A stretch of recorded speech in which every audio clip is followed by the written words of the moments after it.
Chapter 1 what is ఇంటెలిజెన్స్లో మనం ఇప్పుడు 1.5 sub టాపిక్లోకి ఎంటర్ అవుతున్నాం. అదే human versus AI a tale of two intelligences. అంటే మనిషి ఇంటెలిజెన్స్ గొప్పదా లేక ఆర్టిఫిషియల్ ఇంటెలిజెన్స్ గొప్పదా?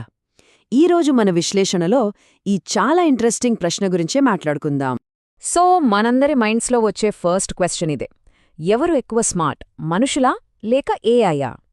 చాలామంది ఈ ప్రశ్నకు ఒకే ఒక్క సమాధానం కోసం వెతుకుతూ ఉంటారు.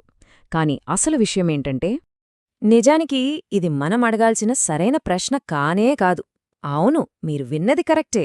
ఎందుకంటే ఈ రెండింటినీ ఒకే స్కేల్ మీద పెట్టి కొలవలేం. రెండింటికీ వాటి వాటి ప్రత్యేకతలున్నాయి. ఒకదానితో ఒకటి పోల్చడమనేది అసలు సరైన పద్ధతే కాదు. ఈ ఉదాహరణ చూడండి, ఇంకా క్లియర్గా అర్థమవుతుంది. సుత్తి మంచిదా లేక స్క్రూ డ్రైవర్ మంచిదా అని అడగడం లాంటిదే ఇది. రెండు వేర్వేరు పనుల కోసం తయారు చేసిన టూల్స్ కదా.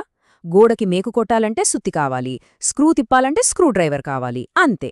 హ్యూమన్ ఇంటెలిజెన్స్, ఏఐ ఇంటెలిజెన్స్ కూడా అచ్చమిలాగే. రెండూ చాలా పవర్ఫుల్, కాని వాటి బలాలు, అవి పనిచేసే విధానాలు పూర్తిగా వేరు. సరే, అలాంటప్పుడు ముందుగా మన బలాలేంటో చూద్దాం. మనల్ని అంటే మనుషుల్ని ఏఐ నుండి భిన్నంగా, ఇంకా చెప్పాలంటే ప్రత్యేకంగా నిలబెట్టేవి ఏమిటో ఇప్పుడు ఒక్కొక్కటిగా చూద్దాం. మన మొదటి, ఇంకా చెప్పాలంటే అతిపెద్ద బలం క్రియేటివిటీ మరియు ఇమాజినేషన్. అంటే ఏంటి? అసలు ఉనికిలో లేని వాటిని కూడా ఊహించుకుని కొత్త వాటిని సృష్టించగల శక్తి. ఒక కొత్త పాట కంపోజ్ చేయడం, ఒక అద్భుతమైన కథ రాయడం, ఒక సరికొత్త పెయింటింగ్ వెయ్యడం, ఇవన్నీ మన ఇమాజినేషన్ నుంచే పుడతాయి. ఏఐ కూడా ఆర్ట్ క్రియేట్ చేయగలదు, కరెక్టే. కానీ అది ఆల్రెడీ ఉన్న లక్షలాది డేటాను అనలైజ్ చేసి అందులో ఉన్న ప్యాటర్న్స్ను నేర్చుకుని పనిచేస్తుంది. కాని ఒక ఒరిజినల్ ఐడియాకు పునాది వేసేది మాత్రం మనమే. మన ఈ క్రియేటివిటీకి ఆజ్యం పోసేదే మన రెండవ బలం, ఇమోషన్స్ మరియు ఎంపతి. అంటే ఇతరుల ఫీలింగ్స్ని మనం అర్థం చేసుకోవడమే కాదు, మనం కూడా వాటిని అనుభవించగలం. ఆనందం, బాధ, ప్రేమ, ఈ ఫీలింగ్స్ వల్లే మనం ఒకరితో ఒకరం కనెక్ట్ అవ్వగలం.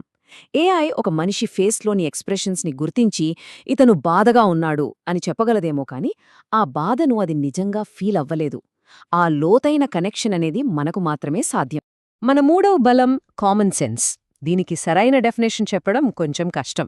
ఇది మనకు చాలా సహజంగా వచ్చే ఒక అవగాహన. ఫర్ ఎగ్జాంపుల్, ఒక గాజు గ్లాసును కింద పడేస్తే అది పగిలిపోతుందని మనకు తెలుసు. ఎందుకు? మనకు గ్రావిటీ గురించి, గాజు స్వభావం గురించి ఒక బేసిక్ అండర్స్టాండింగ్ ఉంది. ఇదే సింపుల్ విషయాన్ని ఒక మెషీన్కు చెప్పాలంటే వందల కొద్ది రూల్స్ రూపంలో ప్రోగ్రామ్ చెయ్యాలి. కాని మనకు ఇది చాలా న్యాచురల్గా తెలుసు. ఈ కామన్ సెన్స్ వల్లే మనకు నాలుగవ బలమొస్తుంది, అడాప్టబిలిటీ. అంటే అనుకోని కొత్త పరిస్థితులకు తగ్గట్టుగా మనల్ని మనం మార్చుకోగలగడం. ఉదాహరణకు, మీ సైకిల్ చైన్ ఊడిపోయిందనుకోండి. అక్కడున్న పరిస్థితులను బట్టి ఏదో ఒకటి చేసి టెంపరరీగా దాన్ని సరిచేయడానికి ప్రయత్నిస్తాం కదా. కానీ కేవలం ఒక పని కోసమే డిజైన్ చేసిన ఏఐకి ఇలాంటి కొత్త సమస్య వస్తే అది అక్కడే ఆగిపోతుంది. మనం ఇలాంటి సిచ్యువేషన్స్లో ఇంప్రొవైజ్ చేయగలం. సో ఇప్పుడు కాయిన్కి మరో వైపు చూద్దాం. మన బలాల గురించి తెలుసుకున్నాం కదా, మరి ఆర్టిఫిషియల్ ఇంటెలిజెన్స్ మనల్ని ఏ విషయాల్లో ఈజీగా దాటిపోతుందో ఇప్పుడు చూద్దాం. ఏఐ యొక్క మొట్టమొదటి అతిపెద్ద బలం దాని స్పీడ్. Unbelievable speed. మనం ఒక చిన్న లెక్క చేయడానికి కొన్ని సెకండ్లు లేదా నిమిషాలు తీసుకుంటాం, కాని ఏఐకి అది కనురెప్పపాటులో జరిగిపోతుంది. కొన్ని బిలియన్ల కాంప్లెక్స్ క్యాల్కులేషన్స్ని ఒకే సెకండ్లో పూర్తి చేయగలదు. ఈ స్పీడ్ని అందుకోవడం మనకు అసాధ్యం. రెండవది పర్ఫెక్ట్ మెమరీ. మనం ఎన్నో విషయాలు మర్చిపోతూ ఉంటాం, అది చాలా సహజం. బర్త్డేలు, యానివర్సరీలు. కాని ఏఐ ఎప్పటికీ ఏదీ మర్చిపోదు. ఒక పెద్ద లైబ్రరీలోని ప్రతి పుస్తకాన్ని, ప్రతి అక్షరాన్ని గుర్తుపెట్టుకుని మనకు కావలసినప్పుడు ఒక్క మిస్టేక్ కూడా లేకుండా వెంటనే చెప్పగలదు. దాని మెమరీ ఒక పర్ఫెక్ట్ డేటాబేస్ లాంటిదన్నమాట. మూడవది రెపిటేటివ్ టాస్క్స్. అంటే ఒకే పనిని మళ్లీ మళ్లీ చేయడం. మనుషులకు ఒకే పని పదే పదే చేస్తే బోర్ కొడుతుంది, అలసిపోతాం, తప్పులు చేస్తాం. కాని ఏఐ ప్రాసెస్ చాలా సింపుల్ అండ్ పర్ఫెక్ట్. ఒక టాస్క్ తీసుకో, దాన్ని పర్ఫెక్ట్గా ఎగ్జిక్యూట్ చెయ్యి, దాన్ని లక్షల సార్లు రిపీట్ చెయ్యి. బోర్ కొట్టదు, అలసట ఉండదు, అందుకే తప్పులు కూడా జరగవు. ఫ్యాక్టరీ అసెంబ్లీ లైన్స్ లేదా డేటా ఎంట్రీ లాంటి పనులకు ఇది బెస్ట్ చాయిస్. ఇక నాలుగవది big data analysis. Big data అంటే కొన్ని టెరాబైట్స్ లేదా పెటాబైట్స్ కొద్దీ ఉండే అపారమైన సమాచారం. ఇంత డేటాను ఎనలైజ్ చేసి మన కంటికి కనిపించని, మన బ్రెయిన్కి అంతుచిక్కని చిన్న చిన్న ప్యాటర్న్స్ను ఏఐ గుర్తిస్తుంది. మెడిసిన్ నుండి వెదర్ ఫోకాస్టింగ్ వరకు ఈ ఎబిలిటీ ఎన్నో అద్భుతాలకు దారితీస్తుంది. ఇప్పటివరకు మనం రెండు వైపులా ఉన్న బలాలన్నీ చూశాం కదా. ఒకటి క్రియేటివిటీ, ఎంపతీలో స్ట్రాంగ్గా ఉంటే, మరొకటి స్పీడ్, యాక్యురసీలో స్ట్రాంగ్గా ఉంది. సో ఇక్కడి నుండి మనం దీన్ని మనిషి వర్సెస్ మషీన్లా చూడకూడదు. ఇది మనిషి ప్లస్ మషీన్. కాబట్టి ఇక్కడ కీలకమైన విషయమేంటంటే, ఈ టేబుల్ చూస్తే మనకొక క్లియర్ పిక్చర్ వస్తుంది. క్రియేటివిటీలో మనం ఒరిజినల్ అయితే ఏఐ డేటా డ్రివెన్. స్పీడ్లో ఏఐ దాదాపు ఇన్స్టంట్ అయితే మనం ఆలోచించే పని చేస్తాం. మెమరీ మనకు ఇంపర్ఫెక్ట్గా ఉంటే ఏఐకి అది పర్ఫెక్ట్. కొత్త టాస్క్స్కి మనం అడాప్ట్ అవుతాం.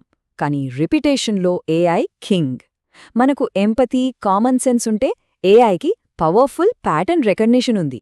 సో ఫైనల్గా మనం తెలుసుకోవాల్సిన ముఖ్య విషయం ఇదే. భవిష్యత్తు అనేది పోటీ గురించి కాదు, సహకారం గురించి. మన యునీక్ స్కిల్స్ని ఏఐ యొక్క అసాధారణమైన సామర్థ్యాలను కలిపి కలిసికట్టుగా పనిచేయడం గురించి. ఒక్కసారి ఆలోచించండి. మానవ క్రియేటివిటీ ఏఐ క్యాల్కులేషన్ పవర్తో కలిస్తే ఎలాంటి అద్భుతాలు సాధించగలమో, మన ఎంపథీ ఏఐ డేటా అనాలిసిస్తో కలిస్తే ఎలాంటి పెద్ద పెద్ద సమస్యలను పరిష్కరించగలమో. ఈ ప్రశ్నతో ఈరోజు విశ్లేషణను ముగిద్దాం. ఆలోచిస్తూ ఉండండి.